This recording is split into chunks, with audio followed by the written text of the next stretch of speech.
Andika kuvuka mipaka iliyowekewa familia. Kuvuka mipaka iliyowekewa familia. Roho Mtakatifu, naomba neema yako juu ya mafundisho haya katika jina la Yesu, amen. Asilimia ya familia zetu huwa kuna mipaka ambayo inakuwa inasumbua familia. Asilimia ya familia zetu huwa kunakuwa na mipaka ambayo inakuwa inaisumbua familia.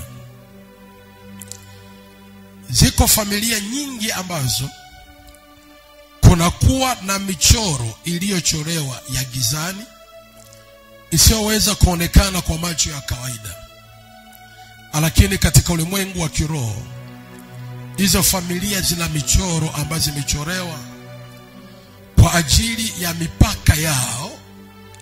Hawataenda ama watavuka zaidi na ile michoro waliochorewa. Ni mipaka ambayo familia zinawekewa, haiendi zaidi.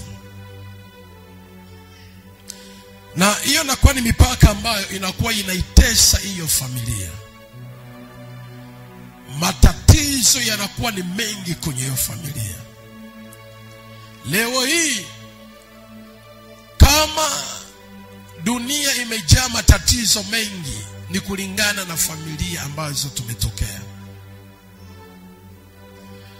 Familia ambazo watu wametokea ni sababu kubwa sana ya matatizo yasiyoisha katika jamii.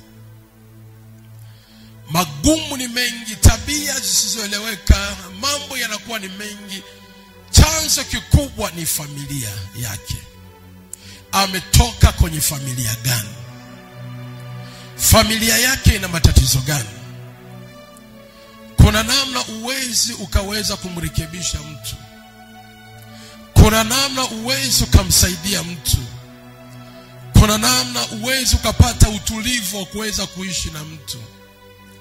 Na tatizo sio yeye, tatizo ni familia aliyotokea. Familia aliyotokea ni familia ya aina gani? Ndio maana tunaishi na watu na tunawashangaa watu, tunasikitika juu ya watu, na tuna namna kuwafanya wale watu, kwa sababu yanayemtesa chanzo chake ni ndani ya familia. Anayapitia chanzo chake ni ndani ya familia. Yanayempata chanzo chake ni ndani ya familia. Ni nani atakayehusika kwa ajili ya ukombozi ama msaada wa huyo mtu? Inahitaji mwanafamilia, ama wewe unanisikiliza, ama we nani ambaye atasimama kwa ajili ya kuondoa yale matatizo ya familia. Na matatizo yanapokuwa, familia inapokuwa kwenye matatizo na magumu, hapo watu wanahitaji atakayesimama kama kuhani ama kama mkombozi, atakayesimama kwa ajili ya kuikomboa hiyo familia, kwa ajili ya kuitoa hiyo familia kwenye matatizo, na akubali kulipa gharama zote. Akubali kubeba gharama juu ya familia yake. Akubali. Leo hii kuna watu ambao unaona kabisa mwanao na kuelekea sio, lakini tunaendelea na maisha hayo hayo. Unaona hali ya mwanao ni tofauti, lakini tunaendelea na misingi hiyo hiyo mpaka mtoto anakuwa mtu mzima. Hakuna jinsi ya kuweza kumsaidia. Nani atakayesimama kulipa gharama ya kuitoa ile familia kwenye matatizo ama kwenye magumu? Who can pay that? Nani atalipa gharama hiyo? Ni nani atakayesimama kuivusha hiyo familia katika mstari huo? Kuivusha hiyo familia katika ule mstari waliowekewa. Ni nani atakayesimama? Ni nani atakayekubali kulipa hiyo gharama? Kwa maana hautaweza kusaidia familia kuivusha kwenye matatizo ya aina fulani ambayo familia inapitia, bila kuwa na mtu ambaye atakubali kubeba hizo gharama, kubeba huo mzigo. Ndio maana nimesema usiwe kawaida. Jiangalie hata wokovu wako hujaokoka kwa sababu tu, maana ipo sababu Mungu alitaka uokoke. Usikubali kuwa kawaida.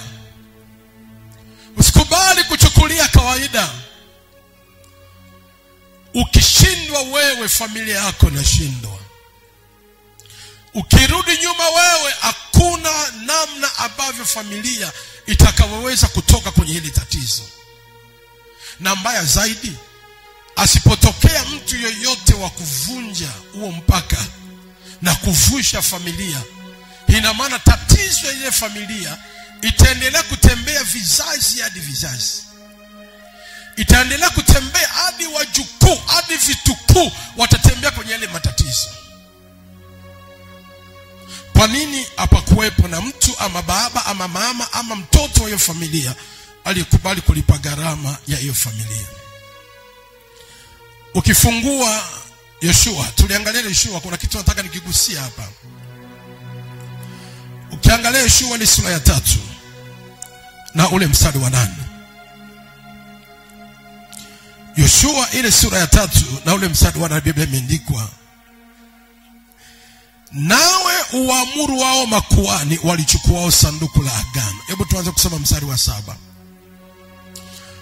Bwana akamwambia Yoshua, hivi leo nitaanza kutukuza mbele ya Israeli wote, wapate kujua ya kuwa mimi nitakuwa pamoja na wewe kama nilivyokuwa pamoja na Musa. Nawe uamuru wao makuhani walichukua sanduku la agano, ukawaambie, mtakapofika ukingo wa maji ya Yordani, simameni katika Yordani. Basi Yoshua akawaambia wana wa Israeli, njooni huku mkayasikie maneno ya Bwana Mungu wenu. Yoshua akasema, kwa jambo hili mtajua ya kuwa Mungu aliye hai yu kati yenu, na ya kuwa hatakosa kuwatoa mbele yenu Mkanaani, Mwiti na Mwivi na Mperezi na Mgerashi na Mwamori na Myebusi. Tazama, sanduku la agano la Bwana wa dunia yote linavuka mbele yenu na kuingia Yordani. Basi sasa twaeni watu 12 katika kabila za Israeli, kila kabila mtu mmoja. Basi sasa twaeni watu 12 katika kabila za Israeli, kila kabila mtu mmoja. Itakuwa wakati nyayo za makuhani walichukua sanduku la Bwana wa dunia yote, zitakaposimama katika maji ya Yordani, hayo maji ya Yordani yatatindika. Maji yale yashukayo kutoka juu, nayo yatasimama kama chuguu. Hata ikiwa hao watu walipotoka katika hema zao ili wavuke Yordani, makuhani walichukua sanduku la agano wakatangulia mbele ya watu. Basi hao walichukua hilo sanduku walipofika Yordani, na nyayo za makuhani walichukua sanduku zilipotiwa katika maji ya ukingo, maana Yordani hujaa hata kingo zake na kufurika wakati wote wa mavuno. Ndipo hayo maji yaliyoshuka kutoka juu yakasimama, yakainuka, yakawa chuguu mbali sana uko Adamu, mji ule ulio karibu na Sereta na Seretani, na maji yale yaliyoteremkia bahari ya Arabu, yani bahari ya chumvi, yakatindika kabisa. Watu wakavuka kukabili Yeriko. Na hao makuhani walichukua sanduku la agano la Bwana, wakasimama imara mahali pakavu katika Yordani. Israeli wote wakavuka katika nchi kavu, hata taifa lililote likaisha kuvuka Yordani. Sema amen. Watu wa Mungu nifuatilie kwa makini sana. Kumbuka, Israeli ni taifa la Mungu, na Mungu ndio ameliahidi taifa hili ya kwamba atalibariki na atalikabidhi nchi ya Kanaani. Atawapa nchi ya Kanaani. Imefika tu wameenda wakianza safari ya kuelekea kwenda Kanaani. Walipofika kuikaribia Kanaani, wakiwa na kiongozi ambaye Joshua badala ya Musa. Mungu akamwambia Yoshua, kuanzia sasa ndipo nitaanza kukutukuza mbele ya taifa la Israeli. Hebu njoo niongee na wewe. Mungu akatoa maelekezo kwa Yoshua. Akamwambia Yoshua, hii Yordani ni kizuizi juu ya taifa langu la Israeli, na ninataka wavuke kutoka ngambo ya kwanza waende ngambo nyingine ili waikabili Yeriko yao. Lakini hawataweza kuvuka Yordani kwa sababu hapa katikati hawataweza kwenda, kwa sababu hapa katikati kuna kizuizi ambacho ni Yordani. Tuite ni mipaka ama ni mchoro ama ni mstari waliowekewa Waisraeli. Mungu anasema hivi. Ukiangalia mstari wa 9 na kwambia, basi Yoshua akawaambia wana wa Israeli, njooni huku mkayasikia maneno ya Bwana Mungu wenu. Sio Yoshua ndiye aliyewavusha Waisraeli. Nisikilizeni kwa makini. Walipofika Yordani, wakakaa upande ule wa kwanza wa Yordani. Yoshua alisikiliza maelekezo ya mwongozo ya jinsi watakavyovuka kutoka kwa Mungu. Mungu ndiye aliyemwambia Joshua, sema na wana wa Israeli, wape maelekezo jinsi watakavyovuka mto Yordani. Yoshua akawakusanya wana wa Israeli, akawaita, akawaambia, njooni mkasikie maneno ya Mungu wenu jinsi anavyosema, namna mtakavyovuka hiyo mipaka, namna mtakavyotoka kwenye hii changamoto, namna mtakavyovuka mstari ambao umetesa familia zenu kwa muda mrefu. Yoshua anatoa maelekezo, anasema hivi, hamtavuka wote. Lazima kila kabila, tukiongelea kabila tunaongelea familia, lazima kila familia atoke mmoja. Kila familia ainuke mmoja ambaye ni kuhani. Atoke mmoja ambaye atasimama kwa niaba ya familia yake. Kuna mtu anasema amen? Nisikilize. Taifa ni kubwa, watu ni wengi, lakini wale watu hawana mamlaka ya kujivusha. Sikia nikwambie kitu. Kuna ndugu zako leo hata wafanye wafanyacho, kuna wana familia yako, uzao wako, watende walitendalo, hawana uwezo wa kujivusha kwenye haya matatizo yao. Hawana uwezo wa kujitoa kwenye hizo changamoto. Hapigane, apambane, afanye nini, hawana uwezo wa kujitoa pale. It depends about the one man, mtu mmoja aliyeteuliwa na Mungu. Inategemea na mtu mmoja aliyepakwa mafuta, aliyekusudiwa na Mungu asimame kukubali kulipa hiyo gharama.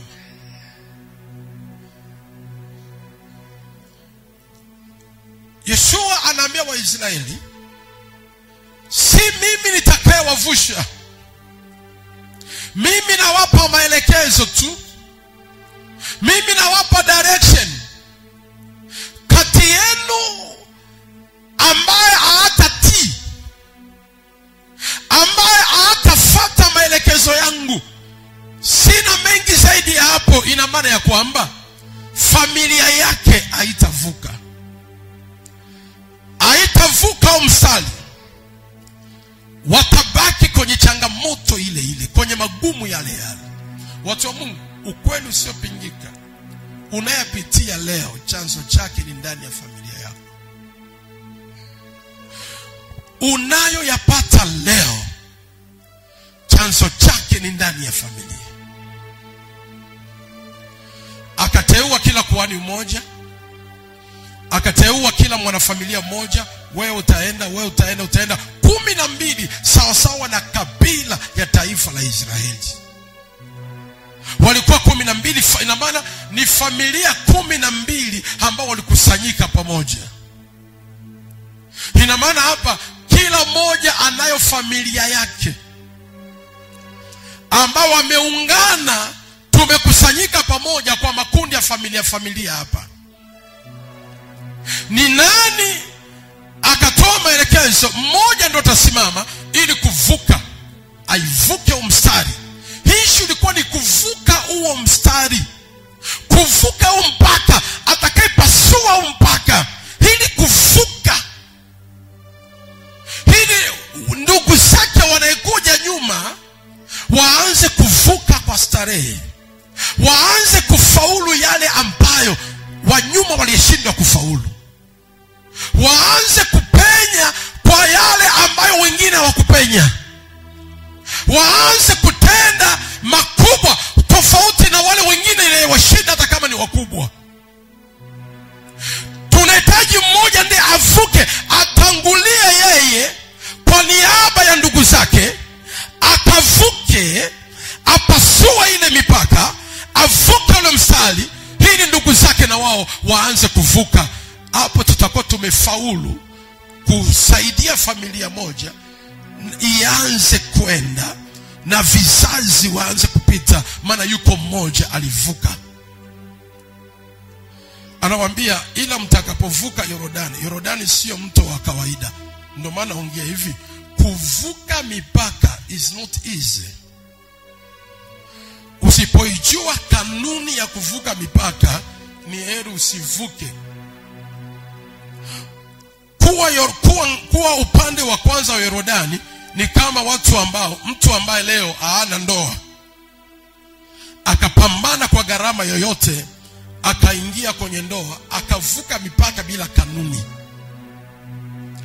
Ukivuka mpaka bila kanuni, unaingia kwenye matatizo na migogoro ya wewe kuvuka mipaka bila sheria yake.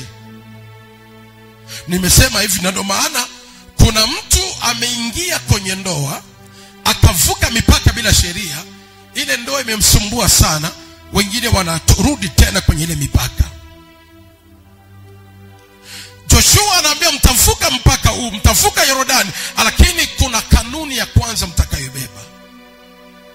Mkivuka bila kanuni, kuna matatizo ambayo mtaingia, kwa maana hakuna anayevuka mpaka bila sheria ya mpaka. Sema miaka mtuko pamoja.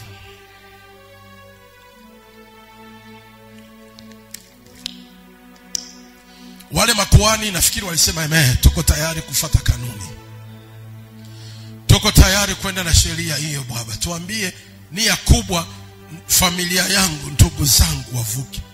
Na mimi what I know, mtu yoyote anakufa juu ya familia yake, anapambanaga juu ya familia yake.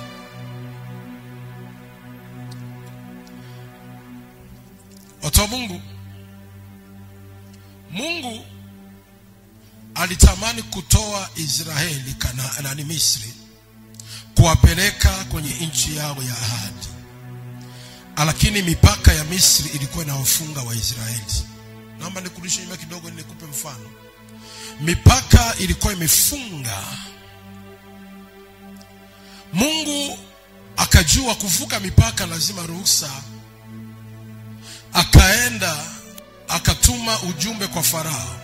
Akaambia hivi, Farao, naomba uwaruhusu watu wangu waende. Farao akasema sitoruhusu, akakataa. Farao alipokataa, Mungu alitumia nguvu ya kupiga ile mipaka. Mnisikiliza kwa makini. Alitumia nguvu ya kupiga ile mipaka ili Farao achie. watu wavuke kwa lazima, watoke kwa lazima, lakini sio kwa ruhusa. Mnisikilize? Walipotoka kwa lazima, kwa sababu hawakuruhusiwa na Farao, Farao kuwaacha, aliwafuatilia.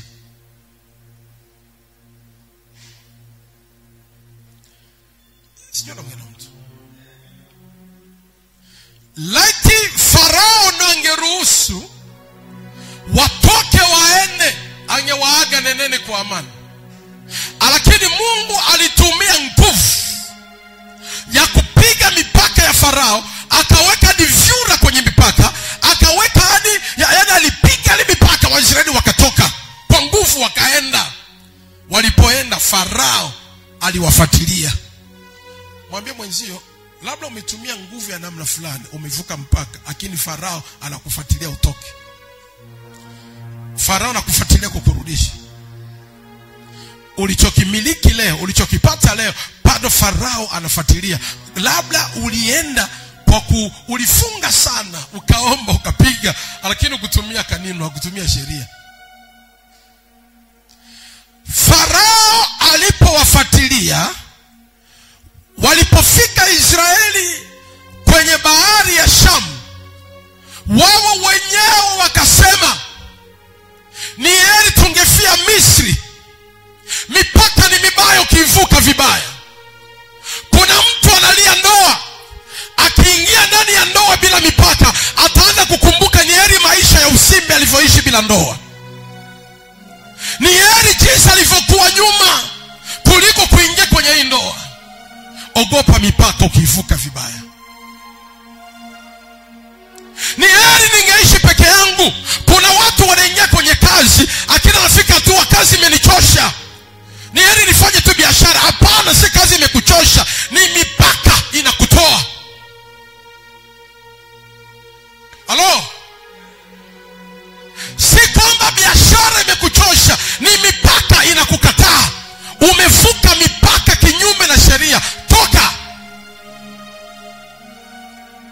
Na ile mipaka ya Misri ilifanya Israeli wengi wasifike kwenye ahadi yao, maana mipaka iliwasumbua. Mipaka iliwasumbua. Mnisikilize kwa makini kanisa. Wengine wakaanza kumwambia Musa, tunakumbuka matikiti tuliyopewa Misri, tunakumbuka ile hali ya Misri, mipaka ni mibaya. Kuna watu wanaanza kukumbuka kurudi nyuma, na huko yani anaanza kukumbuka, anaanza kutaka kurudi. Kwa nini? Walivuka mipaka kwa nguvu. Sikiliza, walipofika Yordani badala ya Musa, Joshua anawaambia, Sham mlivuka kwa nguvu ya Mungu, mkaivuka wote, lakini Yordani hii mkabili Yeriko hamtavuka kwa Mungu kuipasua. Ni kila kuhani wa familia yake ndo ataivusha. Ematoke tu sabari. Haleluya. Kanisa niangalie. Kama uwezi kuandika niangalie vizuri. Maana wamefika mahali ambapo wanahitaji sasa waingie kuikabili Yeriko. Mungu anamwambia hivi, hawatavuka kama Shamu ilivyovushwa. Kwenye bahari ya Shamu, kila moja Mungu alipiga wakavuka, na huku wa Misri wanawafuatilia. Lakini hapa kuingia kuikabili Yeriko yako, baraka yako, lazima apatikane mkombozi wa familia. Lazima apatikane kuhani wa familia atakayelipa gharama ya kuvusha familia yake. Kila familia katoka moja, 12 wakatoka. Wakasema hamtaivuka hivi hivi, lazima mtabeba sanduku la agano. Huwezi ukavuka mipaka hivi hivi, lazima sanduku la agano. Kama ni msoma Biblia vizuri, angalia ndani ya sanduku la agano kulikuwa kuna nini. Palikuwa na fimbo, palikuwa na dhahabu, palikuwa na vitu vingi sana. linamaanisha kuna jinsi ambavyo imebeba, ziko sadaka, kuna vitu mbalimbali, kuna vitu vilikuwemo ndani ya sanduku la agano, ambalo lile sanduku la agano, ile kanuni ndio itawaimarisha ili waweze kuvuka ile Yordani, ile mipaka, ule mstari, ili watu wapite pakavu. Watu wa Mungu, Yordani mpaka sio rahisi. Na makuhani wale wa kuogopa waliingia mto Yordani, unafurika sana. Waliingia mto Yordani, ni mto ambao si mto wa kawaida, ni mito minne iliyoungamanishwa pamoja. Lakini sanduku la agano waliolibeba ndio liliwasaidia waingie mto Yordani. Nilisema hivi, mipaka hii ingetuharibu, ingetuangusha, ni kwa sababu tu tumeibeba sanduku la agano. Kila hatua hatuvuki bila sanduku la agano. Lazima sanduku la agano iwepo, sacrifice lazima iwepo. Kumbuka, wanabeba sanduku la agano, maji, nani ashaye kuvuka mto? Angalia hapa aka mto hapa, ni wapi hapa? Mkuyuni kakijaa, wengine wanavushwa na watu walio hodari, wengine wanabaki upande ule, hawezi kuvuka maana mto umejaa. Maana ukivuka vibaya mto unakupeleka. Na wale makuhani ndio watabeba gharama kwa ajili wamebeba agano lao, sanduku la agano, ili waweze kupita, wavushe familia. Nani ambaye atamani kuona familia yake inavuka vizuri, watoto wamefaulu yale ambayo yalimshinda yeye? Mimi kiapo changu ama mimi kama mimi, naziri yangu kwa Mungu na gharama zangu wanazifanyia kwa Mungu, na chochote kile huwa naambiaga Mungu, kile ambacho mimi nilishindwa kukifanya, ninatamani uzao wangu wafanye na zaidi. Nimesoma mpaka hapa, sijaenda sana. Nataka uzao wangu, nataka familia yangu, watoto ulienipa. Maana naangalia mipaka ya familia yetu, naijua shida yake, napambana nayo. Lakini uzao wangu naanza kupambana. Kama mimi niishia darasa la 7, kama nimeishia form 2, nataka uzao wangu nilipe gharama yoyote ile, uzao wangu waende zaidi ambaye mimi sikuenda.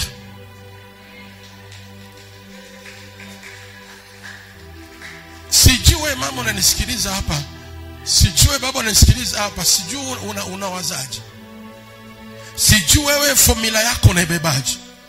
Na ndio maana nikasema namba 1, ndio maana nikasema wazaliwa wangu wa kwanza wakubwa, na waambiaga mtatumika na mimi. Tumikeni kwenye huduma, fanyeni kazi ya Mungu. Leo hii mnaenda form 6, mimi sikufika form 6. Natamani mvuke mipaka hii, ili uzao, watoto wadogo zenu, wajukuu, vitukuu, mvuke na kanao. Mimi desturi yangu, wanangu na wapa sadaka, na asiyetoa nitamfuata nyumbani, nitamoja, nitampiga.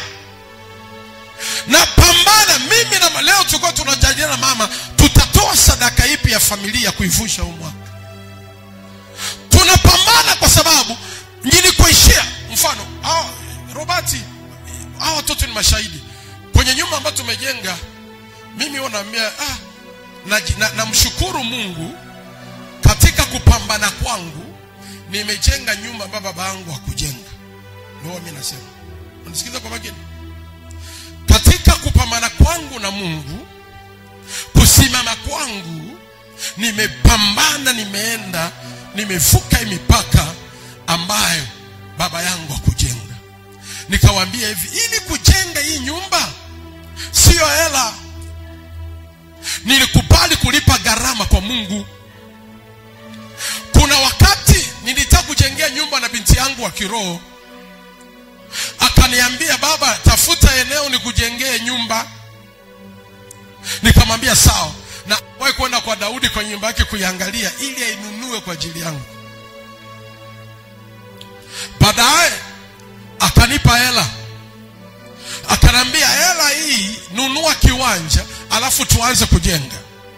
Nikaichukua ile hela kununua kiwanja, nikanunua kiwanja cha kanisa, nikaiweka hapo. This is true. Ananipa hela kujenga, mimi najenga kanisa. Ananipa hela kujenga, najenga kanisa. Gharama ya hela aliyonipa nikipiga hesabu imefika kama milioni 18. Baadaye akaniuliza, nyumba ile umeshajenga? Ameniwa mkweli mwanangu, nimeona nijenge kanisa. Baba, kweli? Haya. Sema amen. Sasa ile ni sanduku la agano yenye nimelibeba. Kabla sijajenga nimeshavuka mpaka kwa sanduku langu la agano. Barikiwa ulisema amen. Nilipoanza kujenga, mizimu ya lile eneo haikuzuia. Mapepo ya ile eneo haikuzuia. Wasoma nyota wa lile eneo hawakuzuia. Wenyeji wa mji, maana hao ni wabaya. Unaweza ukaanza ukajenga, wenyeji wa mji wakasogea, umeingia kwenye mipaka yetu for nothing. Haleluya. Hivi naongea na watu hapa ama mmelala? Hebu nipungie mkono katuko pamoja. Nione mikono nipungie. Hebu nipungie mkono tena. Na mtu mmoja sema amen kubwa nibarikiwe. Sema amen kubwa tena nibarikiwe. Wenyeji wa mji huwa ni wakorofi. Nikashinda mpaka nyumba ikasimama, na hao ndio wanailindaga. Shida yote mchungaji, tatizo mchungaji, wanalinda. Nini? Nimebeba sanduku la agano. Sinakumbuka kabla sijataka kufunga ndoa. Mimi kabla sijataka kufunga, nataka kufunga ndoa, maana niliangalia CV ya ndoa, nikapiga. Baba alipiga wanawake 3 ndio alioa. Nikaangalia kaka zangu 2 ngapi, nikasema hamna, nibebe sanduku la agano kwanza ili nifunge ndoa. Nikamfuata baba yangu wa kiroho, nikamwambia sadaka yangu hii hapa, nitakushonea suti, nitaweka makochi, sofa kwenye nyumba yako. Mungu anipenyeshe kwenye hili. Na nilifanya hivyo. Na ndio maana ziko ndoa zingine, na tena naoa namwambia Mungu awe mke wa huduma. Watu wa Mungu, nikiwa nawafundisha hivyo, mimi ni shuhuda wa haya nayofundisheni. Na nimwambie Mungu, sitaki sura, sitaki chochote. Ukinipa sura ni wewe, nipe mke wa huduma. I know about ministry. Nikailipa gharama, nikabeba sanduku la agano. Nisikilize kwa makini. Waisraeli akabeba sanduku la agano, wakapita, wakafika mpaka Yordani, katikati ya mto, maji hapo shingoni.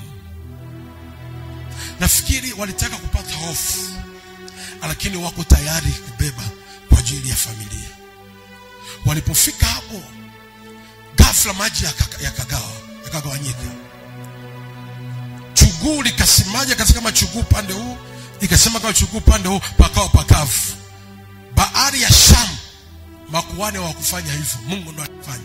Lakini kuikabili Yeriko yako unahitaji mwanafamilia bebe gharama.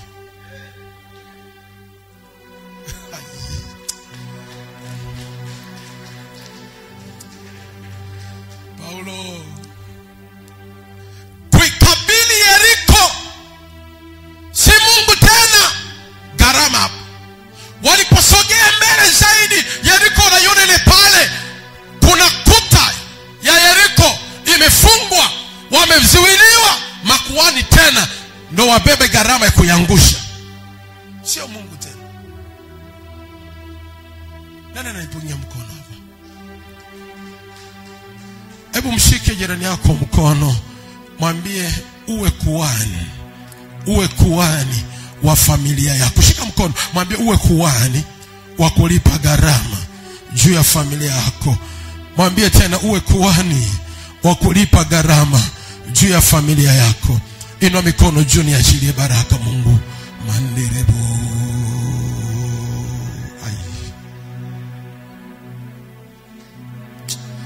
Ina mikono yako miwili Jesus. Mandiribo. Naachilia mafuta haya. Hakuna kuhani ambaye kupakwa mafuta ya ukuhani. Siku ya leo naachilia mafuta haya mwanangu. Siku ya leo naachilia mafuta ya ukuhani. Bwana Mungu wa Israeli akupake mafuta. Usiogope Yordani iliyoko mbele yako. Usiogope ule mstari wa Yordani ulioko mbele yako. Mungu akupe ujasiri wa kuivusha familia yako. Mungu akupe mafuta ya kuivusha familia yako. In the mighty name of Jesus. Receive it. Receive it. Receive it. My God, I don't hear the voice here. Amen. Sisikie ama Kiingereza kinakusumbua. Pokea hiyo kwa jina la Yesu. Pokea mafuta hayo. Pokea neema hiyo. Nisikie mezadi hapo, neema inazidi kwako. Pokea neema hiyo. Pokea mafuta hayo. Pokea uwezo huo. Pokea ujasiri huo. Ninachoamini leo, utaitoa familia yako kwenye umaskini. Ninachoamini leo, huu mwaka tunauendea mwaka kesho, kama Mungu aishivyo na roho yake aishivyo, ile hali ya ziki na ukawaida uliokuwa nao, kuna mabadiliko utayaona kwa jina la Yesu. Kuna upenyo utaupata kwa jina la Yesu. Kuna namna utapata kwa jina la Yesu. Hebu sema amen mara 3. Ya kwanza, ya pili, ya tatu, na neema itembee. Barikiwa, nimpigie Yesu makofi. Barikiwa. Thank you Jesus. Anirabo.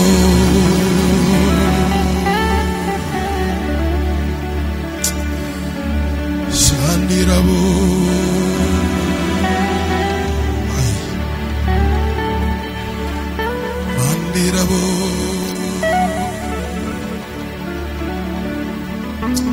Jesus.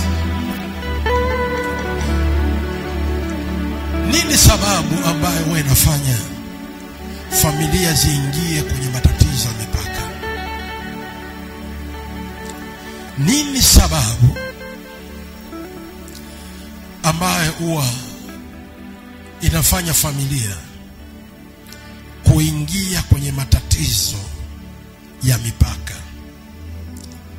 na kucholewa mistari ya wao wasiende ama wasipenye? Sababu ni nini? Sababu kubwa ambayo inafanya familia nyingi za Kiafrika kuingia kwenye matatizo ya mipaka, na Mungu mwenyewe anahusika hata kufunga hizo familia. Sababu moja kubwa ambayo nitaitaja ni uovu wa familia. Ni uovu wa familia. Watu wa Mungu, kwenye upande wa makosa huwa kuna vitu vikuu vitatu. Kuna dhambi, kuna uovu, na kuna makosa. Asilimia sana ya dhambi huwa ni mzigo wa mtu mwenyewe, uibeba mzigo wake mwenyewe. Uovu ni matatizo ambayo familia nyingi hasa za Kiafrika zimeingia kwenye changamoto na kufanya familia zao ziwe na mipaka kwa ajili ya uovu wa familia. Nini maana ya uovu? Uovu ni machafuko yanayechafua nchi au mtu au familia na kuiweka familia kwenye unajisi. Kwenye unajisi ama kwenye uovu.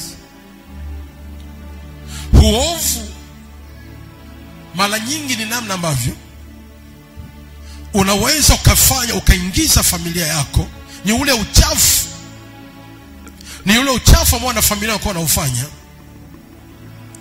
na kuingiza familia ama nchi kwenye unajisi, au familia kwenye unajisi, na ama kwenye uovu, kwenye uharibifu, uovu mbaya.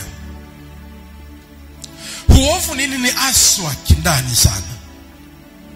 Uovu ni namna ambavyo tulivyowaendea waganga wa kienyeji.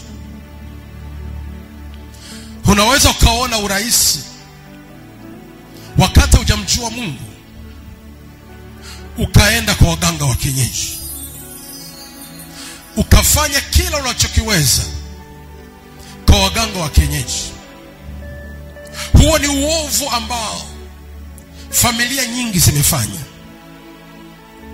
Matambiko ambayo zimetambikia, kufanya mazindiko hata ya nyumba na mazindiko hata ya mili yetu. Ziko familia ambazo mpaka leo hata kama wameokoka, lakini kwenye ardhi ya nyumbani kwao ziko mazindiko walizozizindika hata kabla ya wokovu. Kuna ziko familia ambazo kwa waganga wa kienyeji kwa ni desturi yao. Hile ni uovu na mambo mengi kadhalika. Ni uovu ambao Mungu ni Mungu mwenye wivu. Ukiingiza tu jambo la kutegemea miungu mingine tofauti na Mungu, Mungu unaingiza ardhi yako kwenye unajisi, kwenye mipaka yako mwenyewe. Na ndio maana yako matamshi ambayo Mungu alitamkia watu kwa sababu ya familia nyingi ambazo zilifanya mambo ya uovu, hasa familia sisi wa Afrika. Na ndio maana kipindi cha nyuma asili ya Mwafrika yoyote ni miungu, mizimu. Na ndio maana hata leo hii tukisema tuoneshe utamaduni wa Kiafrika, tutavaa mavazi kama mizimu inavyovaaga. Sasa ile kwa namna moja ama nyingine ilituingiza kwenye mipaka bila kujua. Hili swala alikuanza kwenye kizazi chetu, toka kizazi cha mababu na mababu walifanya hivyo. Mipaka hiyo ilitembea. Kama leo kuna vitu vinatupa wakati mgumu, ni mipaka ya uovu wa wazazi wetu walitenda miaka zamani sana, ikaitengeneza mipaka kwetu. Na ubaya wa mipaka inasimama katika ardhi.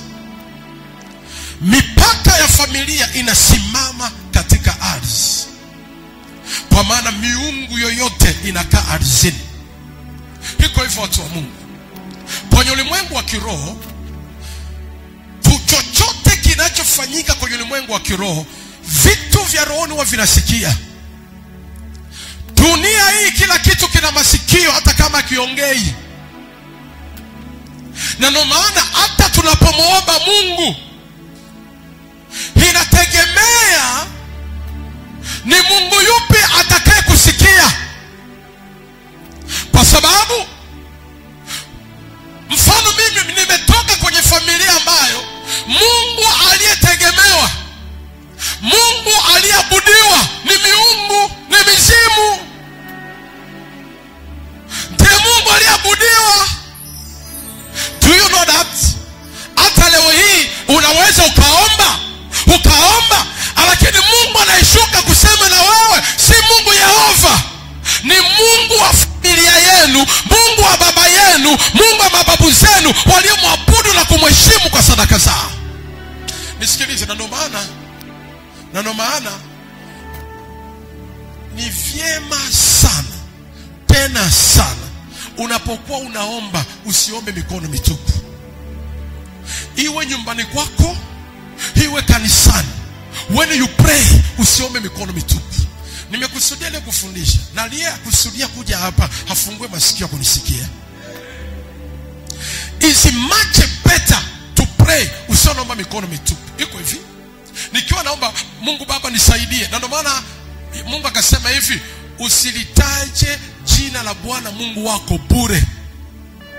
kuna madhara yake. Mungu Baba naomba unisaidie, Mungu Baba, Mungu Baba. Hivi jiulize hivi, kama wewe uko hapa haujawahi kutia nia kufunga na kuomba, ukafunga na kuomba siku 3, ukafunga na kuomba, ulipolala leo ukaota ndoto kwa nyumbani kwenu ulikozaliwa na ndio umefunga ukaomba, hajawahi kutokea?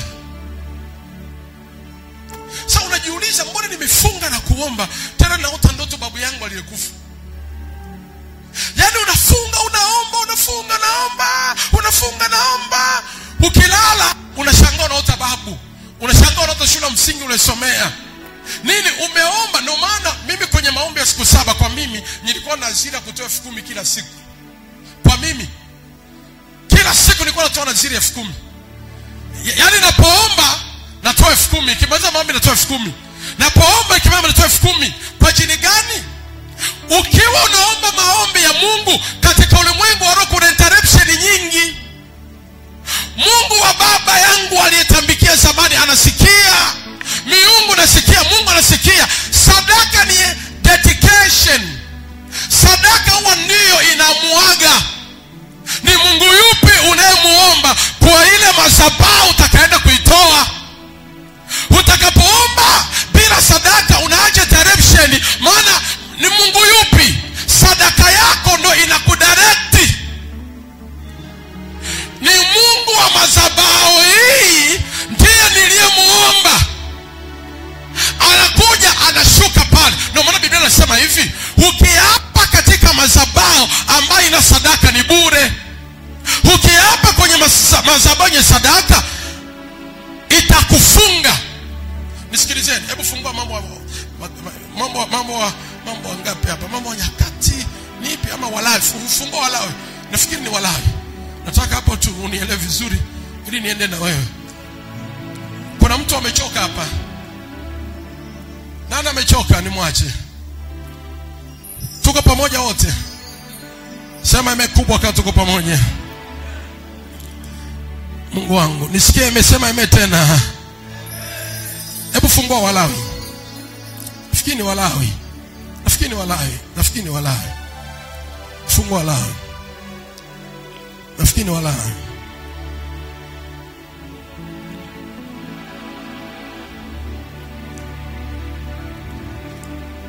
Nafikiri Walawi. Mungu nisaidie nipate andiko. Walawi ile sura 17. Walawi ile sura 17. Nitasoma mstari wa 7. Imeandikwa, wala hawatatoa tena sadaka zao kwa wale majini,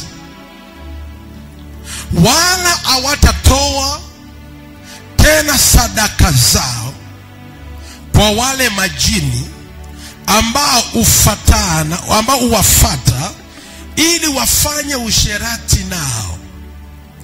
Sheria hii itakuwa sheria milele kwao, kizazi baada ya kizazi. Wala hawatatoa sadaka zao kwa wale majini. Mambo ya Nyakati sura ya 17. Walawi ile sura ya 17 na ule mstari wa 7.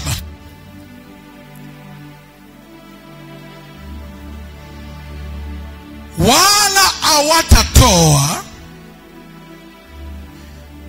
tena sadaka zao kwa wale majini. Majini yanawafata. Sababu tukisema majini tunaongelea vitu vya kiroho ambavyo vya upande wa ulimwengu wa kiroho kwa upande wa shetani. Tukisema majini tunaongelea mapepo, tunaongelea mizimu, tunaongelea miungu. Na sababu ya majini kuwafata na kufanya nao sharati, sababu ni nini? Walitoa sadaka zao kwenye madhabahu ya waganga, kwenye madhabahu ya yale majini.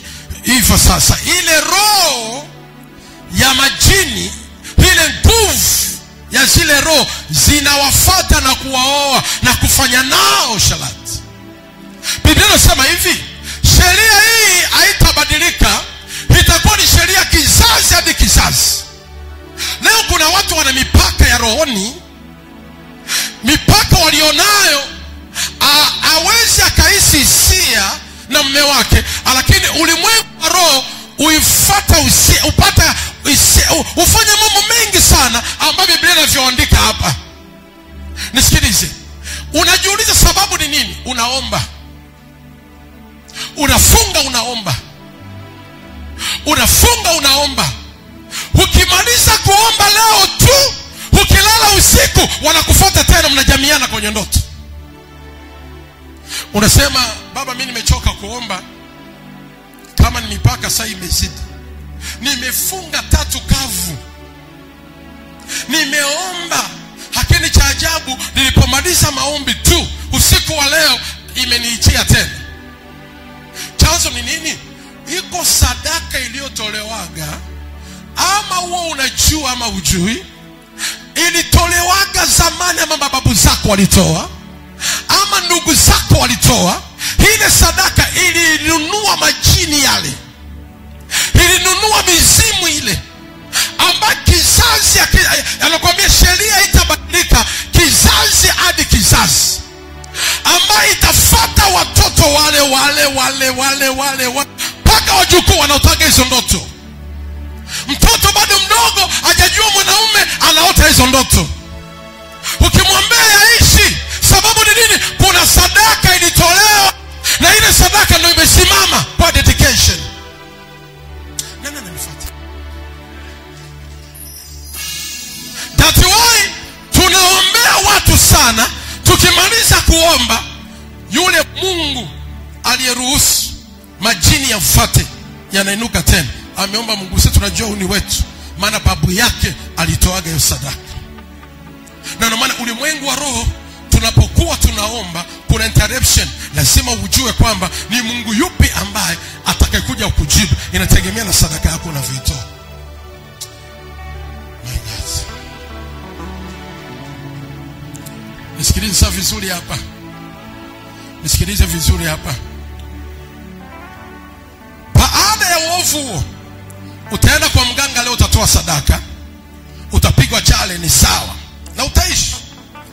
Unatengeneza ile sadaka ulitoa kwa mganga, maana umeenda kwa moyo wako wote, na mganga hautoi sadaka kwa mganga, ama utoe hela kwa mganga unayejipangia wewe. Mnisikilize vizuri, unatoa hela kwa mganga ambao umepanga wewe, yani yeye ndiye amekupangia. Toa. Baadaye utaenda wewe, utaishi, utashangaa vizazi vyako vimeingia kwenye mipaka, vimeingia kwenye mstari fulani ambao wavuki. Sababu ni nani? Mababu za ama baba yake aliwahi kufanya uovu, alitoa sadaka hizo, nchi imemkataa. Na ndio maana uovu wote unasimamia kwenye ardhi. Unaweza ukahama ukaenda sehemu nyingine, lakini ardhi inaongea. Hebu fungua mambo ya Nyakati. Fungua mambo ya Nyakati. Fungua mambo ya Walawi hiyo. Mambo ya Walawi 18.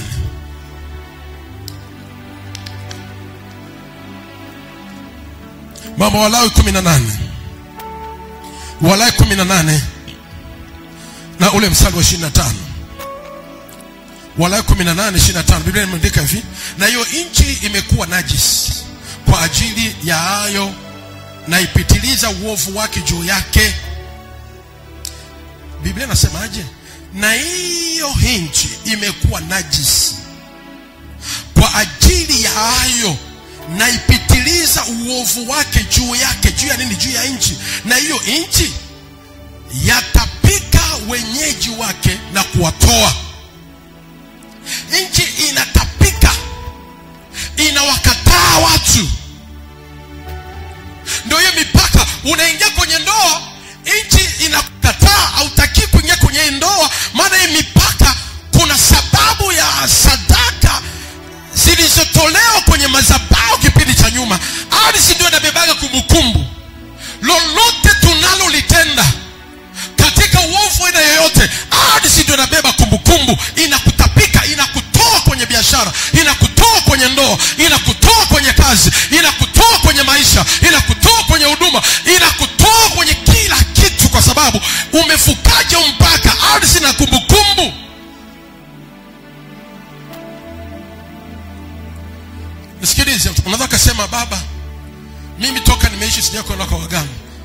nipitie hayo. Hebu fungua Yeremia. Fungua Yeremia. Fungua Yeremia.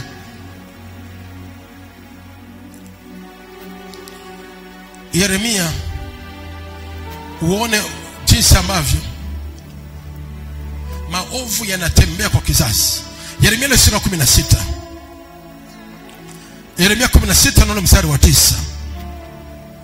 Mstari wa 9 Biblia imeandikwa, maana Bwana majeshi Mungu wa Israeli asema hivi, mimi mbele ya macho yenu na katika siku zenu nitaikomesha sauti ya furaha na sauti ya kicheko mahali ya hapa, sauti ya bwana harusi na sauti ya bibi harusi. Mstari wa 10, tena itakuwa utakapoonyesha watu hawa maneno haya yote, nao wakakwambia, mbona Bwana amenena juu yetu mabaya haya makuu? Uovu wetu ni uovu gani? Na dhambi yetu ni na dhambi yetu, uovu wetu ni uovu gani? Sikiliza ninavyosema. Tuliyomtendea Bwana Mungu wetu ni nini? 11 tusome kwa sauti wote. 11, 1 2 3. Twende kwa sauti 1 2 3. Ndipo utakapowaambia, ni kwa sababu ya baba zenu wameniacha mimi, asema Bwana, na kufuata miungu mingine na kuitumikia na kuabudu, wakiniacha mimi, wasiishike torati yangu. Na ninyi mmetenda mabaya kupitia nani? Kupitia nani? Sauti. Fungua Biblia yako. Mmetenda mabaya kupitia baba zenu, maana angalieni, mnanenda kila mmoja wenu kwa ushupavu wa moyo wake mbaya, msinisikilize mimi. Tumetenda mabaya kupitia uovu wa baba zetu. Tunaweza kumbe kuingia kwenye mipaka, tukashindwa kuvuka, tukashindwa kuendelea kwa sababu tu ya uovu wa baba zetu. Familia hizi. Fungua Yeremia. Sikiliza hapa. Kwa ajili ya uovu, fungua Yeremia. Yeremia ile sura 22. Sema amen kwa sauti. Sema amen kwa sauti. Nisikie amen tena kwa sauti kubwa. Yeremia 22 na ule mstari wa 28. Biblia inakuja inasema hivi. Inatuambia hivi. Sikiliza. Je, mtu huyu Konia, tuanze 27. Lakini nchi ile ambayo wanatamani kuirudia hawatairudia kamwe. Je, mtu huyu Konia ni chombo kilichodharauliwa na kuvunjika? Ni chombo kisichopendeza? Mbona wametupwa yeye na wazao wake, na kutupwa katika nchi wasioijua? Inasemeshwa nchi. Nchi, lisikie neno la Bwana. Bwana sema hivi, andika habari za mtu huyu ya kwamba hana watoto, kwamba mtu huyu hatafanikiwa siku zake zote, maana hapana mtu katika wazao wake, hapana mtu katika wazao wake atakayefanikiwa.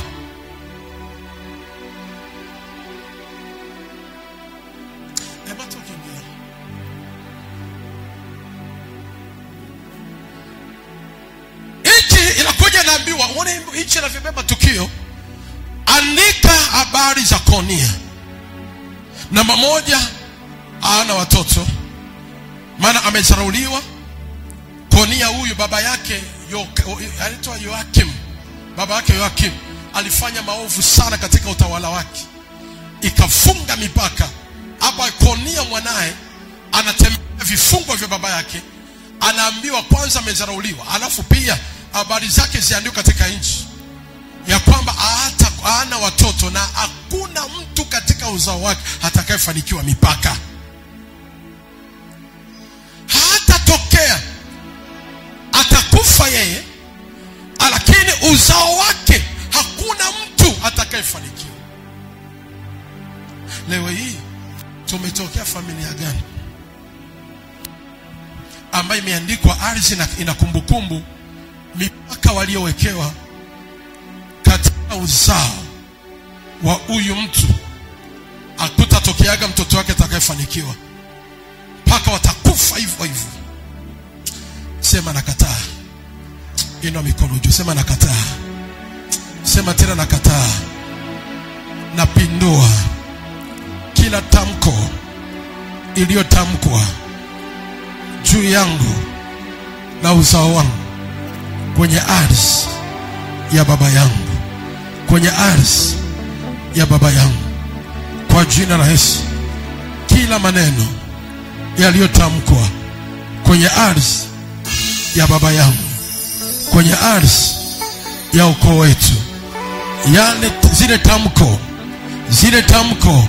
zile tamko, ewe ardhi, nisikie leo. Nimesimama leo kama kuhani. Sisikii sauti ya watu. Nimesimama leo kama kuhani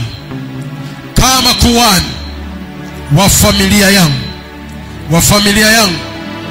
Matamshi yoyote yaliyotamkwa kwenye ardhi ya baba yangu, niwe ninayajua ama siyajui, lakini leo hii napitia magumu fulani ya mipaka ya mimi kushindwa kufanikiwa.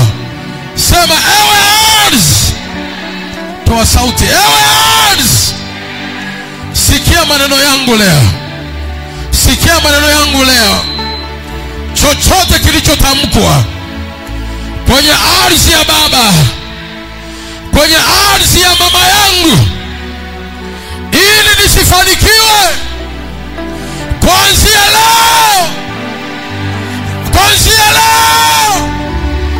ninapindua hayo maneno. Kila mpaka uliyekaa kwenye ardhi ama hainiruhusu nikavuka, kuanzia leo nitasimama kama kuhani wa kuvuka hiyo mipaka. Inua mikono, fumba macho. Yes Lord, yes Lord, yes Lord. Mandirabo,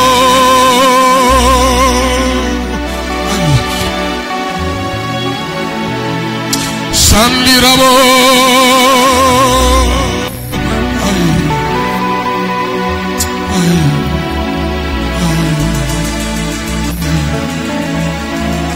mandirabo,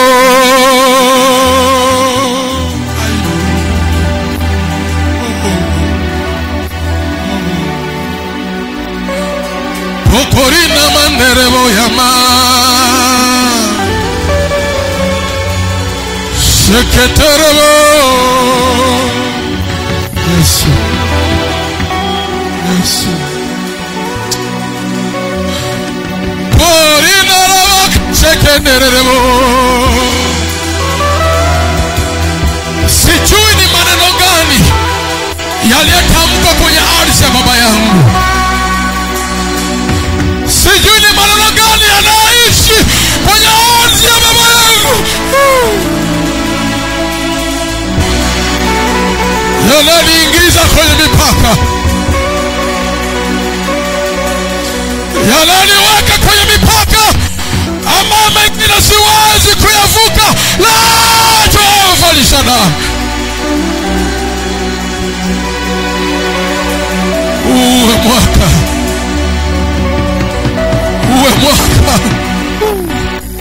Uwe mwaka wa kuvuka kila mipaka. Uwe mwaka wa kuvuka kila mipaka. Hata ni maneno yapi yanayosemeshwa yanakuongelesha kwenye ardhi ya uzao wenu.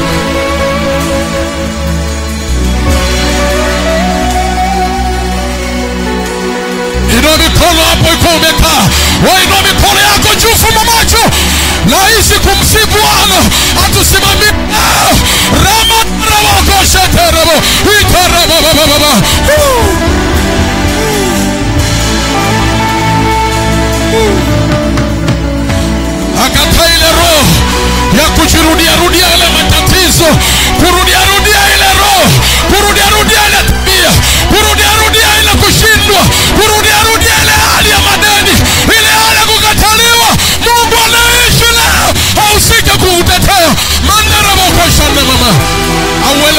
mbele za watu. Je, mtu huyu Konia ni chombo cha aina gani? Ni chombo kilichodharauliwa. Heshima ipo, iwe mtaani, iwe kwenye familia, iwe kwa watoto uliowazaa, iwe kwa mtu yoyote. Hakuna heshima umekataliwa, hiyo mipaka iondolewe.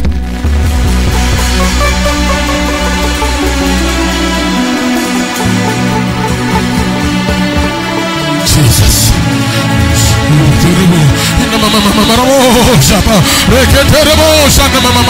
Je, Konia ni chombo kilichodharauliwa? Mola ametupa yeye na uzao wake katika nchi wasioijua. Ni mahali ambako unakaa lakini upate heshima. Ni eneo ambako unakaa lakini hakuna mafanikio. Inaambiwa ardhi, sikia maneno haya. Andika habari za mtu huyu Konia. Ni nani aliyebeba hiyo roho ya Konia? Bwana ni hai leo. Afuta yale maneno.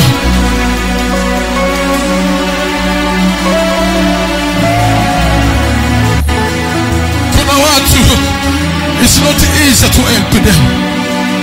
Sio rahisi kutoa msaada. Maana Konia, kinachomfunga si cha leo, si wewe hapa. Yako matamshi ya miaka. Kuna mambo yanaishi. Kuna mstari unaishi. Wewe uone. Kile yanaishi. Kuna mstari usionekana kwa macho ya kawaida. Kuna mstari usionekana juu ya uzao wako. Macho ya kawaida huoni mstari. Lakini ndio mstari ambao umewekewa. Ni mchoro, utavuka. Haueleweki kwa watu. Hata ufanyeje haueleweki. Kuna mstari. Huyu Konia ni chombo kilichodharauliwa. Si Mungu anaishi. Si Mungu aliye hai. Ule mstari ambao wakuvuka wazazi, wakuvuka mababu zetu. Baba yako wakuvuka. Baba yako wa kiroho kuvuka. Tamko Mungu akupe neema ya kuvuka.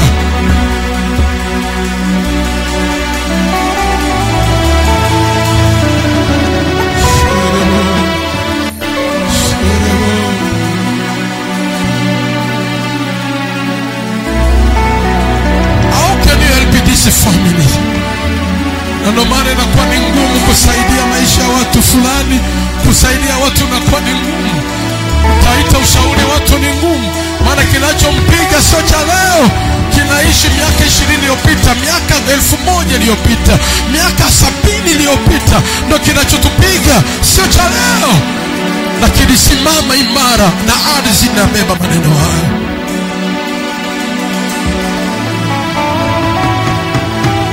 Usaidia mtu awe salama is not easy. Maana wewe unamsaidia leo, ila ardhi inamtapika. Ardhi inamtapika kwa maneno ya baba yake. Ardhi inamkataa. Inamwambia huyu kuna miungu ya kwao. Haya maneno ya hawezi, nakataa, inatapika.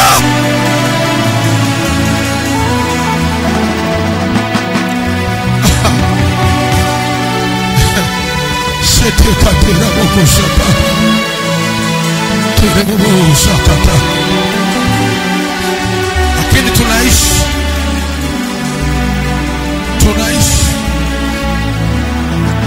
Hebu kaa kidogo. Lakini tunaishi. Na tunafurahia kuishi. Tunaishi. Kuna watu wanaishi na hiyo hali hivyo hivyo. Lakini hakuna kufanikiwa na naishi. Angalia muda wake wa ibada. Angalia masaa yake ya ibada. Angalia sacrifice yake. Na uzao unaendelea kuwa kwenye changamoto ambao maisha yanaendelea hivyo hivyo. Nani atakayesimama kuvunja mipaka hii? Nani atakayesimama? Aina 12 ya mipaka inayofunga familia. Ni vyema sana ujue mipaka inayofunga familia. Kama kuna mipaka 1, 2, 3 inakuhusu, utahusika umwaka kupasua mipaka uvuke. Jumapili nilitaja 2 kwa haraka, leo nitataja 1 kwa haraka, na nitaomba na wewe na Mungu atakusaidia. Na ufungue moyo wako leo unaposhiriki meza ya Bwana.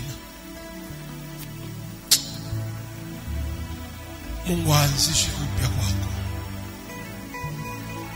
Watu ni wale tunayowaoa. Watu ni wale tunaishi nao. Watu ni wale tunafanya nao kazi, ambao wametoka kwenye familia ambazo mipaka ni mikubwa kwao. Ni wale. Nani atamvunjia mipaka? Yoshua kuwavunjia mipaka alitoa maelekezo. Nani atatii sauti ya kuhani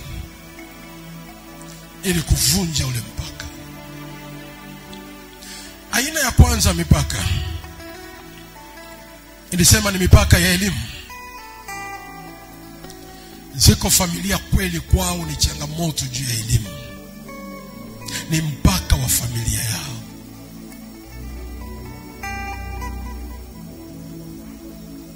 Kusoma,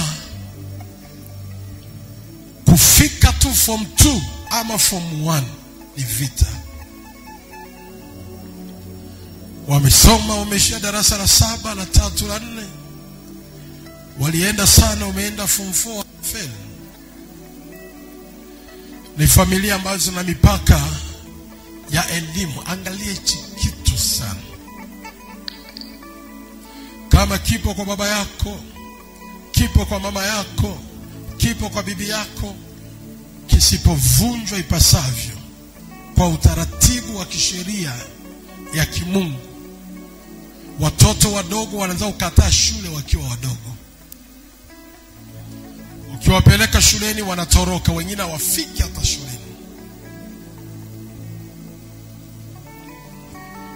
Watoto wanakuwa ni wakorofi sana kwenye mashule kwa sababu ile mipaka ardhi na watapika, hawataki kuendelea na yale masomo. Watoto wakiwa shuleni wanabebeshwa mimba akiwa bado uko shuleni na wanaacha shule, na hakuna mzazi atakayefuatilia, hakuna yoyote atakayechukua hatua, maana ni mipaka inamtapika. Watoto wana kesi nyingi sana shuleni. Mtoto anapigana na wenzie, anapigana na walimu. Wanapanga hadi mipango ya kuchoma mabweni ya shule wakiwa bado wadogo, maana ni mipaka ya kwao. Utashangaa masomo yapo 20 lakini mtoto anatembeaga na daftari moja tu. Hiyo daftari moja ndio anajaza kila somo. Hisabati kwa momo, historia kwa momo, ile momo. Ukipaka ukiangalia mwalimu anashinda kumuelewa. Ni mipaka. Ni mipaka.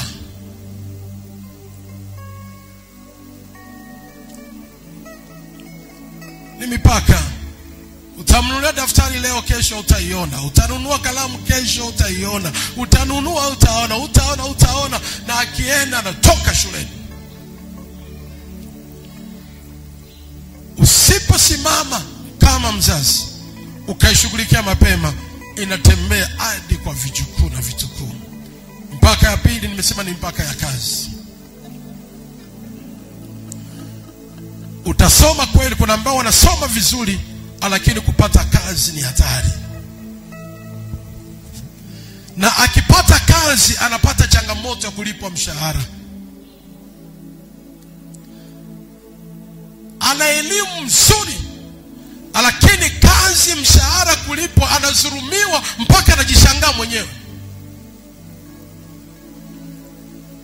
Anaweza kadaiwa shilingi 50,000 anashinda kuilipa, lakini kazini anadai hata milioni 20 ama milioni 5 ama milioni 3, lakini alipwi, ila upo anadaiwa nyumba, kodi ya nyumba ya 30,000 anadaiwa. Lakini akienda kwa bosi wake anamwambia, bosi, nadaiwa kodi ya nyumba shilingi 50,000, naomba angalau unipe. Bosi anampa 20,000.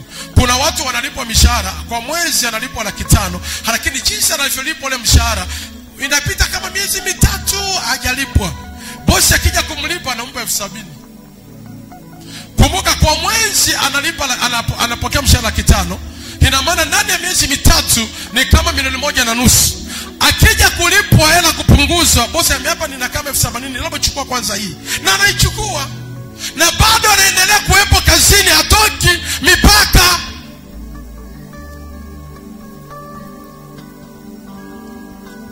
Halo. Wangapi wananipata?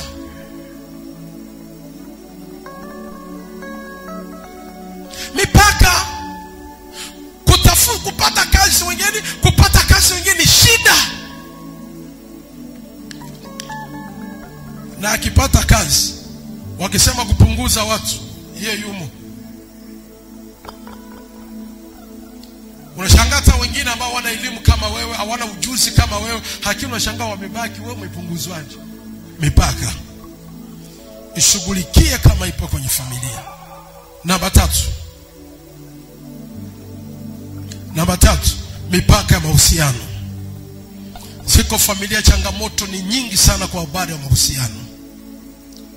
mahusiano. Yaani kuchumbiwa kwao ni ngumu. Yaani mahusiano ni ngumu kwao. Yanawatesa na wasumbua. Kila anayemchumbia ili amuoe ni mume wa mtu. Kila anayemchumbia ili amuoe ni mume wa mtu. Hakija ambaye sio mume wa mtu sio muoaji. Anayekuja ambaye anataka aoe ni mume wa mtu. Unashangaa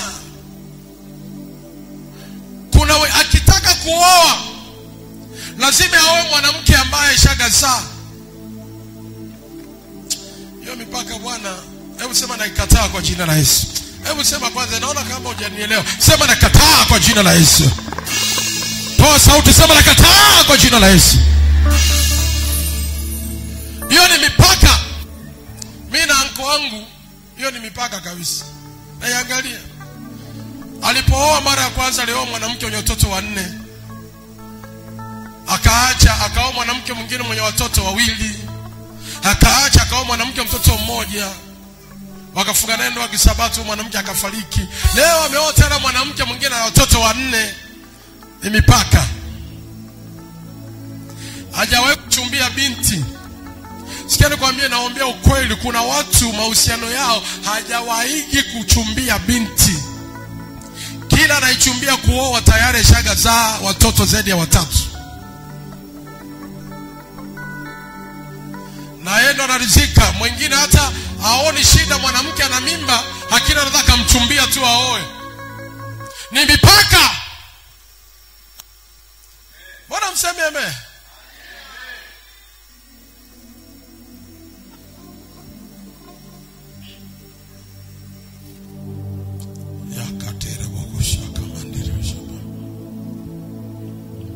Mipaka. Kuzai nje ya ndoa ni kawaida, ni mipaka. Ifuatilie, tuombe, tuvunje mwaka kesho, tuvuke salama. Tuvuke salama. Namba 4, ndoa. Kuishi na mwanaume ni sawa, lakini kufunga naye ndoa ni hatari. Kuishi na mwanamke ni sawa, waishi nao, ila ndoa ni vita. Sio rahisi kufunga ndoa. Na ukivunja mipaka ya ndoa bila kanuni, ndugu, ni hatari. Namba 5, niende haraka. Kufa kabla ya wakati. Vifo kabla ya wakati. Vifo kabla ya wakati. Hii ni mipaka hatari sana, ambao inaachaga familia nyingi kwenye huzuni.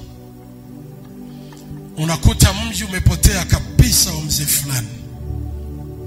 Na hizi familia ambazo wanakufa kabla wakati, wafuatilie, utaona hakunaga wazee kwenye miji yao. Ambaye anaitwa babu ni kama wewe, ndo babu. Lakini ile babu kabisa hayupo, wala kufaga mapema. Sema nakataa hiyo roho kwa jina la Yesu. Sema navuja mipaka kwa jina la Yesu. Yaani wanakuwa wakiwa, vifo vyao havieleweki. Vifo vya ghafla, vifo vya matukio. Mara alikuwa njiani akagongwa na gari ghafla. Walikuwa wamepanda pikipiki watatu, ikapata ajali akafa yeye. Alishambuliwa na watu eti ni mwizi, akafa. Mipaka yenye mstari ya umri huu hautaki kuvuka. Namba 6, mipaka ya kukataliwa. Mipaka ya kukataliwa ni mipaka yenyewe hatari na hatari kweli. Hii mipaka ya kukataliwa, mara nyingi watu huwa hawamalizi kile wanachokifanya, wanachokianzisha. Unakataliwa hadi mtaani, unakataliwa hadi, yani mpaka unashangaa. Na ukifuatilia vizuri utajua baba yako alikataliwa, kama mama yako kwenye hiyo ndoa aliyoingia alikataliwa. Watoto waliowazaa hapo walikataliwa. Kuna watu walikataliwa hadi kwenye vijiji wakahamishwa. Wahame, hatuwataki kwenye hapa kijiji hichi. Akahama kijiji, hicho kijiji tena akakataliwa. Mipaka. Nimehudumia watu wenye roho za mipaka sana. Unashangaa ile roho hakuna mbali ivunjaga, hakuna mbali bomoyo, inaishi inatembea mpaka kwa leo inakuja napata na watoto. Kizazi cha 3 ama cha 4 kiingia na hiyo hali. Anakataliwa.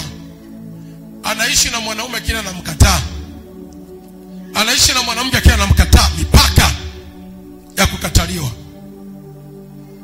Na watu wanatakiwa kuwa makini kufanya jambo. Mwanzo akafanya jambo jema, lakini kaonekana baya kwa mtu. Kwa sababu ni mipaka. Namba 7, mipaka ya fedha na uchumi. Mstari huu wa fedha ni mstari mbaya ambao unampaka mtu kiwango cha kumiliki pesa. Ndio mipaka inaingiza watu kwa masikini.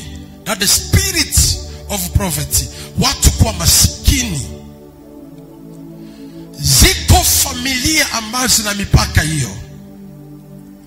Na ukichukua hatua ya kuoa hiyo familia ambayo ina mipaka ya umaskini, tegemea umaskini unakuja kuungana na wewe usipokuwa makini. Kuna kiwango cha hela hamtakiwekaga ndani. Kuna kiwango cha hela hamtakipataga, na ikitokea mmepata hela tofauti na ile mipaka ya mwenzio, kinyume na sheria yake, itakuwa usipokuwa makini. Na ndio kwa familia ni maskini tu. Hata kama ukipeleka TV pale, ukipeleka redio pale, ukipeleka mavitenge pale, wape miezi 3 watauza vyote. Vyote watauza. Sasa unashangaa kuna mtu anataka kuishina kumsaidia, lakini ni spirit, ni mipaka. Riziki hata ukimpa shilingi ngapi, hata riziki mipaka. Ukimwambia unahitaji mtaji wa shilingi ngapi, wa hela kadhaa, haya chukua hii hapa, itaondoka. Kwa sababu hiyo hela sio kiwango chake. Ni mipaka ya fedha, uchumi wao. Uchumi huo ulianza kuanzia babu yake, baba yake, ndugu zake. Yani wao swala la pesa kwao ni ngumu. Watu wa Mungu, ziko familia ambazo hazinaga hela, hazijawahi kuona hela. Believe this, I'm talking to you. Hazijaona hela. Yani yeye kupata kwake hela, atalima mazao, yale mazao ndo ataenda kubadilisha apate hela ya mboga basi. Lakini hela ya mambo mengine hamna. Ukioa kwenye hiyo familia, jipange. Maana matatizo si yao, ni familia. Ndio maana kuna watu fanya kazi afanyavyo, pambanavyo, lakini habadiliki. Hakuna mabadiliko. Hana kiwanja, hana msingi, hana nyumba, hana chochote, na anapataga hela. Ni mipaka ya uchumi na maskini. Ukimuuliza nasi naendaga wapi, asijui. Anafanya kazi, akipata hela mpaka anakufa. Baba yetu alikuwa fundi mzuri, lakini alifanikiwa kujengaga. Baba yetu alikuwa alikuwa anafanya kazi kwa wazungu. Yeye alikuwa anapewa vyakula tu, anapewa mamidoli basi, lakini hakufanya chochote. Mipaka. Sema kwa damu ya Yesu. Kwa damu ya Yesu. Hiyo mipaka iliyosimama kwenye ardhi naifuta kwa damu ya Yesu. Uchumi wa pesa ndio naua watu. Inaua watu, ndio nataka fujo tu. Utakana mume wako ama mke wako ama mume wako kukupa hela ikiwa nyingi ni 2,000. Hawezi vuka mipaka. Na hii ndio tunaiona kwenye kutoa sadaka kanisa. Utaona mtu toa sadaka, Mungu wangu, akitoa 1,000, akitoa 500. Issue ni tatizo la mipaka ya uchumi na pesa ambayo ipo tu kwao. Sio kwamba apati hela. Maana unajua kanuni ya Mungu kwa hivi, Jumatatu mpaka leo Jumapili hujala, simu yako ilikuwa sa vocha. Si una vocha? Vocha inaanzia shilingi ngapi kuunga kifurushi? 500, kuna kifurushi 500, kwa kifurushi 1,000, kwa kifurushi 2,000. Je, kwa wiki unaungaga kifurushi mara ngapi? Halo? Kanisani ukifika, angalia waliotoa sadaka ni wangapi. Akitoka hapo, je, atakosa kifurushi? Ni spirit, yeye ni mipaka ya roho ya maskini iko ndani ya nafsi zao. You never help them. Ni mipaka yao. Na ndio maana mtu yoyote ambaye kutoka kwenye mipaka anafikaga tu, ni kama mimi nishakajiwekea mipaka. Sitatoaga sadaka ya shilingi 2,000, 5,000. Itokee 5,000 itokee. Natoa sadaka 10,000. Nisipokuwa na 10,000 ama 5,000 sitoi sadaka. Ni nini? Toka nilipojua hayo nilivunja tu mipaka. Lazima nipite kiwango nitoe sadaka hii. Ni wewe uamue. Kuna watu sadaka zao sio 500 tena, haishagavuka kwa 1,000. Kuna watu sio 1,000, ishavuka 2,000. Kuna mtu atoaga 2,000 tena shavuka 5,000. Ni mipaka. Hauwezi piga makofi. Huwezi piga makofi. Na usipige tu. Naomba usipige, wewe nisikilize. Usipige kabisa. Hii ni mipaka ya uchumi na fedha ambao watu wanayo. Na mtu wa namna hiyo ukimpa ashike pesa ni hatari. Umaskini unakuwa ndani ya nyumba, ndani ya familia, au ongezeke kwa sababu mipaka yao hajaivuka. Na hapo unaweza shangaa wao mwanamke anakuwa ni mwizi. Maana mipaka ya uchumi na mwanamke anakuibia hela ndani. Bila kujua, anakusacha mafukoni anabeba. Anakusacha anabeba. Ana mipaka hiyo ya umaskini pamoja na uchumi. Sema amen. Namba 8. Namba 8, mipaka ya ugomvi. Ziko familia ambazo zina ugomvi, wanapiganaga.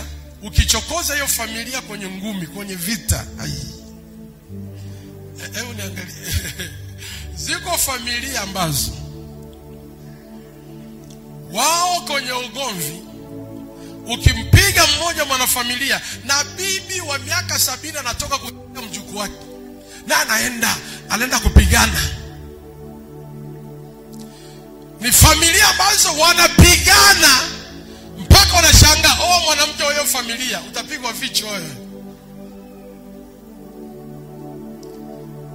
Sasa yani familia ukifika kwenye nyumba hakuna, yani mdogo ashaparamia mkubwa anaparamia shangazi, yani vurugu, ni vita, ni ngumi, ni mipaka yao. Mtu wa Mungu, hebu vunja mipaka kwa jina la Yesu. Yani ni vita.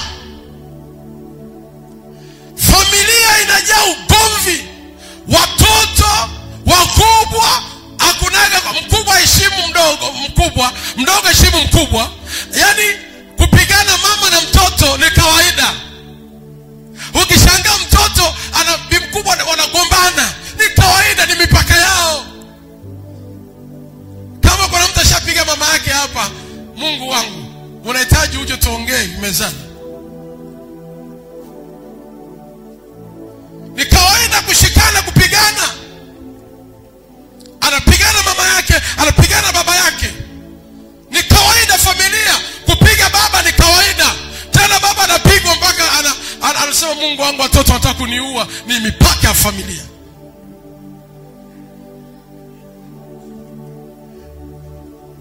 Mamlaka kimya, njaa. Sema Roho Mtakatifu nisaidie leo. Sema Roho Mtakatifu nisaidie leo.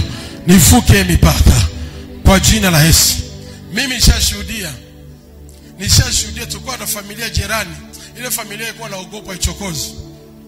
Lakini ukiwasikia sasa wanaanzana huko, tunachungulia tu kwa madirisha. Maana vita vikianza ni wao sasa. Wanzane, mama huyu yani mama ana bukta yake, Aisha vua na bukta, anamfuata baba, piga, watoto wanamwingilia baba, wakumwingilia mama, ni vurugu, vita. Wanaachanaga wao wenyewe, usiingilie pale. Wakimaliza utawaona wao wote hao, achana nao. Nenda uchokoze familia, utaama mji. Hiyo mipaka ni hatari ikiwa hivyo. Namba 9. Mipaka ya pombe. Mipaka ya pombe. Sawa, haujanya wewe, unazaa watoto. Kuna familia kunywa pombe na mpaka kaburini ukifa wanakumiminia pombe. Hivyo mjui hivyo? Ambana jua hivyo, ino mkono juu. 1 2. Nashukuru unaelewa. Unaelewa hivyo? Yani pombe ukifa kaburi lako wanamimina. Mtoto akizaliwa mdogo anaonyeshwa pombe. Uongo kweli? Mipaka, anaonyeshwa pombe akiwa mdogo. Ni walevi. Ukiwakuta mtoto anaingia, mama anaingia, bibi wanacheza hapo, ni mama yuko hapa, baba yuko hapa, mtoto yuko hapa. Na ukiolewa hapo utaingia kwenye hiyo issue mipaka, na wewe utaanza.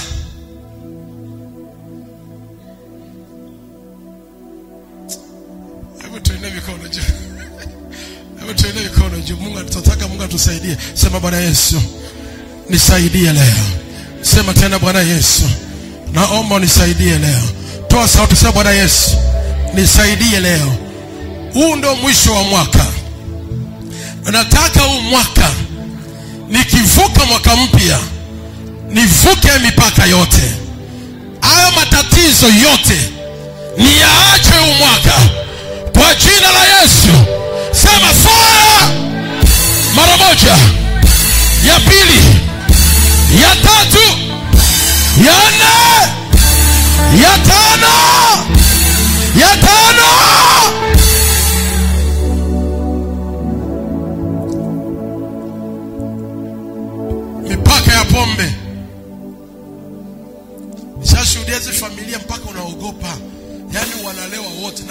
pombe hizi sio bia. Kama sawa wako mfano kijijini, kama ni asili yao rubisi, hakuna asiyekunywa rubisi, wote wanakunywa. Haleluya. Nikuache kwenye mpaka huu. Nisaidie mtu. Inua mikono yako. Ramanderebo koshakaba. Inua mikono juu, rinda mashaka. Shekete katika hizi mipaka nilizozitaja, bado 3 zifike 12. Ukiona inua mikono yako juu ukiomba, utakagua ni mipaka ipi ambayo ipo kwenye familia yako. Ni mipaka ipi ambayo inaitesa familia yako, na unatamani ukusudie kutoka pale. Labda nyingine sijazitaja, lakini unaijua. Mandirebo, inua mikono, fuma macho, reketerebo shikaraba. Makatarama mama marabo shiketete. Watu wa Mungu, naomba usilale. Watu wa Mungu, usilale kabisa, naomba usilale. Naomba tu ukae, sijakwambia usimame, kaa tu. Ila kukaa kwako naomba usilale. Be serious for this. Makanderebo koshakaterina mama yako.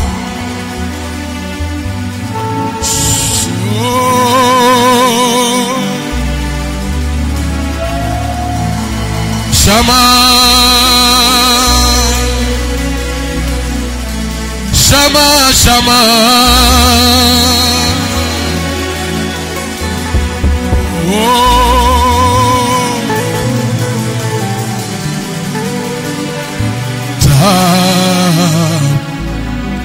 Ya yes Ya yes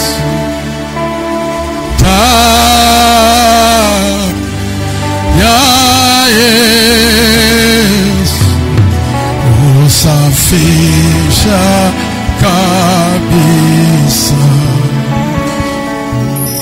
Fungua moyo wako, beba imani.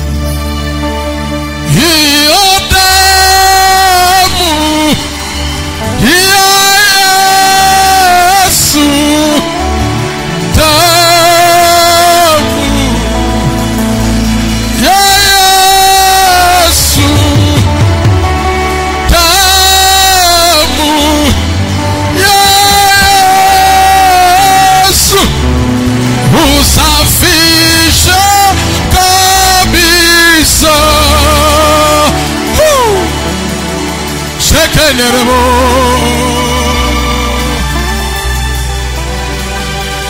Pokorina manerebo shapa.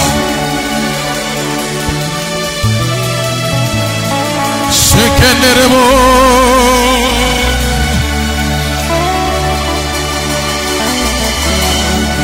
hiyo damu. Ai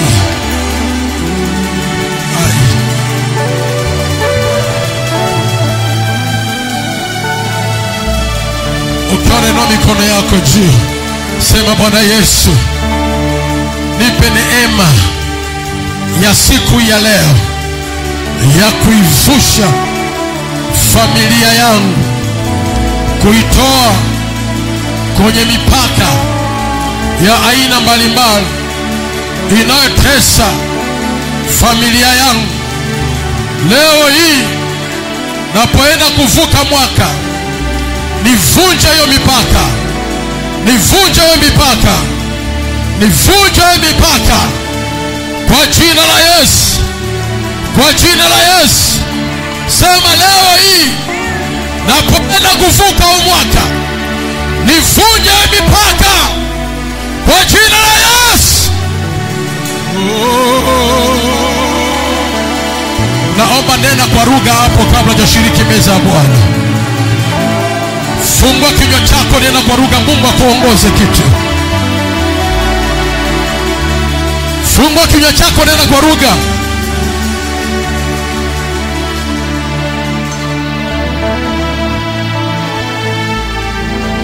Pokorina manderebo. Sheketerebo shapa, nena kwa lugha.